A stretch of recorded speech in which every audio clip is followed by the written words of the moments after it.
Salut à vous chers amis, le club de l'économiste, une initiative du journal L'économiste du Bénin et l'agence de communication Chez vous. Vous savez, l'émission a repris ce jour, mercredi 30 septembre 2020, ici même au siège du journal L'économiste du Bénin. L'invité du jour, c'était Rekia Madougou, ancienne ministre de la Justice au Bénin et garde des Sceaux. Elle est aujourd'hui conseillère spéciale du président de la République togolaise, le président Faure Gnassingbé. Elle a abordé avec les professionnels des médias conviés par l'agence Chez vous et le journal L'économiste du Bénin les questions liées au développement du continent africain. Mesdames, Messieurs, nous vous proposons de suivre quelques extraits des propos de Rekia Madougou sur le club de l'économiste. Les plaintes et les complaintes ne nous avancent en rien. Imaginez-vous, depuis les indépendances, on n'a pas arrêté de se plaindre. Tantôt, on s'était plaint du colonisateur. Bien sûr, il y a eu la colonisation. Tantôt, et plutôt, on s'était plaint de l'esclavage. Bien sûr, il y a eu l'esclavage qui nous a fait du mal. Après, on s'est plaint de nos dirigeants qui nous ont conduits à l'indépendance. Ensuite, on s'est plaint de ceux qui nous ont amenés vers la démocratie. Ensuite, on s'est plaint, ensuite. Et je fais partie de ceux qui se plaignent. Hein. Sauf qu'à un moment donné, quand on regarde des peuples comme ceux d'Asie du Sud-Est, qui quand même ont évolué, quand on regarde des peuples comme ceux du Moyen-Orient, qui évoluent, qu'est-ce qui nous différencie fondamentalement? On sent une sorte de fierté, parfois même surdimensionnée, mais qui finalement les recentre sur leurs méthodes, sur leurs pensées endogènes. Et de cela, ces peuples-là puisent leur force, leur énergie. Mais cet optimisme qui naît de qui nous sommes, de ce que nous sommes et de nos potentialités, mais cet optimisme-là rend définitivement tout possible. Et c'est ce tout possible-là. C'est pour ça que moi je prône. L'Afrique aura toujours des difficultés d'ordre démocratique, l'Afrique aura toujours des difficultés d'ordre politique. Moi, je ne suis pas de ceux qui vont simplement condamner sans solution. Et je pense même que finalement, après l'expérience que j'ai, c'est que les condamnations et les complaintes, avant les solutions, déforment le débat et détournent le débat. C'est-à-dire que finalement, plus personne ne se préoccupe des solutions que vous avez proposées, mais crée de la polémique inutile autour des complaintes. Or, ce qui est important et ce que moi je me bats depuis quelques années à imposer, c'est ce qu'il faut comme solution, apporter des solutions. Combien de fois, cher ami, combien de temps nous allons passer à nous plaindre de ce qui ne va pas. Et donc, franchement, souffrez que je ne passe pas mon temps à me plaindre, à me complaindre de ce qui ne va pas sur le continent. On l'a assez fait, je pense que maintenant, place à l'action. Est-ce que vous pensez qu'on est prêt pour ça? Mais justement, c'est pour ça que j'invite à soigner les certitudes, j'invite à ce que grâce à la spiritualité de l'effort, on bâtisse un nouveau citoyen économique rentable pour l'Afrique. Il est important que nous œuvrions au renforcement de la démocratie dans notre pays et partout ailleurs sur le continent, mais il est aussi et surtout important que nous nous appesantions beaucoup plus sur les questions relatives au développement du continent. Je ne le dirai jamais assez. On se perd beaucoup en conjecture politique et on oublie l'essentiel. Chers amis, travaillons pour notre continent. Il y a tellement à faire, même vous-même.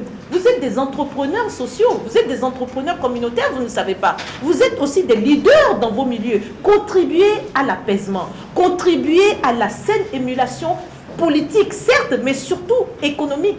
Fortifier les individualités, fortifier les sociabilités économiques. C'est ça que l'Afrique pourra retenir d'essentiel par rapport à son développement. Nous en avons besoin. Et je voudrais inviter les jeunes et les femmes africains, parce que je l'accorde avec jeunes aussi, je voudrais donc les inviter, disais-je, à cette citoyenneté économique que j'appelle de tous mes voeux. Je voudrais les inviter à cette positivité qui sortira l'Afrique de l'ornière. Parce qu'on ne le dira jamais assez, encore une fois, l'Afrique, c'est le continent de tous les possibles, le continent des miracles. Si l'humanité savait que femme pouvait, le monde s'en porterait bien mieux. Parce qu'une gouvernance au féminin n'est pas fondamentalement une gouvernance au rabais. Bien au contraire, c'est une gouvernance qualitative. Ce que vous ignorez et que moi je peux vous confirmer, pour avoir fait mes preuves, et je n'ai pas honte de le dire, je suis très fière de le dire, c'est qu'une femme qui arrive à une fonction de responsabilité se donne au moins 3 fois plus de moyens pour réussir parce qu'elle sait qu'en arrivant à cette fonction, on la voit déjà d'abord simplement comme un objet décoratif. On la voit d'abord simplement pour sa plastique. Puis, vous savez, vous êtes belle, vous êtes charmante, vous donnez le sentiment de maîtriser votre métier. Mais vous savez quoi? Vous avez le défaut de votre beauté. Et pour une femme, en tout cas ne pas être moche, est un challenge permanent. Pourquoi? Parce qu'elle doit tous les jours démontrer qu'elle est là, non pas par rapport à sa plastique, mais par rapport à ce qu'elle a dans sa tête, par rapport à ce qu'elle sait faire de ses doigts, par rapport à ce qu'elle peut savoir faire de son ingéniosité. Et donc cette gouvernance au féminin est tellement pleine de challenges que ça ne peut que donner un résultat positif à la fin.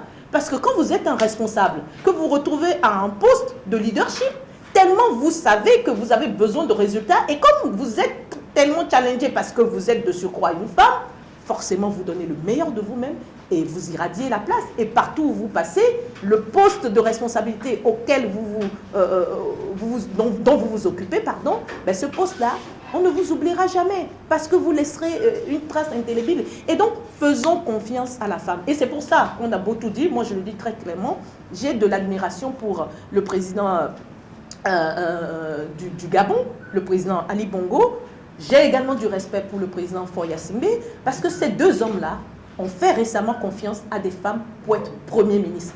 Pour moi, c'est absolument fondamental. Et ces femmes-là qui ont été nommées Premier ministre, ce sont des femmes compétentes qui ont fait leurs preuves. Donc ce n'est même pas par la force des choses. Non, ce sont des femmes qui ont fait leur pas, qui ont fait leur classe, qui ont donné de leurs expériences. Ce sont des femmes qui, pour la plupart, ont été plusieurs fois ministres, ont géré des gros dossiers de l'État.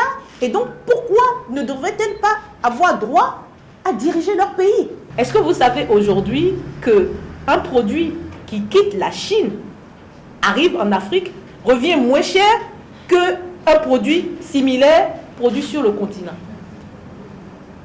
Et donc, finalement, qu'est-ce qui va se passer? On est en économie.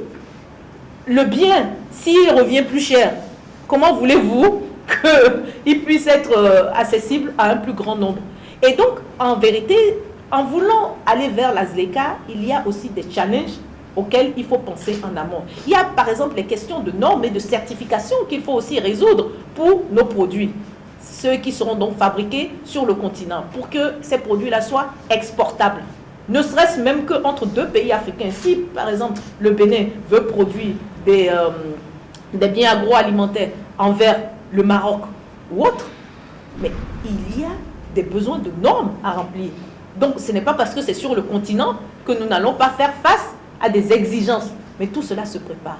Et aussi, comment nous faisons circuler les flux de marchandises entre nos pays? Les transports, les moyens de transport de marchandises, les voies, les routes inter-États, comment sont-elles? Et donc cela appelle à beaucoup de défis qu'il faut aussi penser en amont et investir dans ces infrastructures qui facilitent le commerce intracontinental. Il y a également les infrastructures de télécommunications qui aujourd'hui sont indispensables pour les échanges commerciaux.